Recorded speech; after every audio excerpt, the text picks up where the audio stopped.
Satu persatu kasus dugaan korupsi di Kota Prabu Muli diusut oleh penyidik Kejaksaan Negeri Prabu Muli, dan kali ini dugaan markup baju olahraga lansia di Dinas Kesehatan diselidiki oleh petugas Kejari.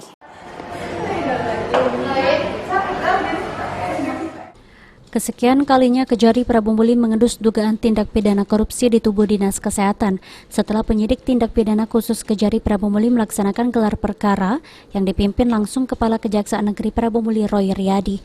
Penyidik Pitsus Kejari Prabu Muli sendiri sebelumnya telah melakukan penyelidikan dengan melakukan pengumpulan data dan keterangan dengan melakukan wawancara dengan pihak terkait. Saat ini dugaan markup kaos olahraga lansia akan terus diproses sambil menunggu hasil audit kerugian negara dari anggaran yang disiapkan sebesar 1 miliar rupiah lebih. Diproses terus, ya. Nah, saya tahu, tadi saya tanya dulu dengan penyidiknya. Pokoknya diproses terus. Ya. Itu kasusnya apa tuh, Pak? Kasus apa ya? Baju olahraga, Pak. Baju olahraga. Tahun berapa, Pak? Ya, itu ya. Ada kerugiannya? Ada lah, pasti pendengaran. Jadi audit, ya. Nanti ya. Ya nanti lagi diaudit ya.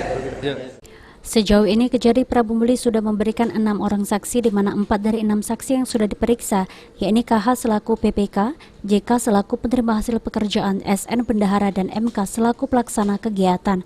Beni Firdaus, PAL TV.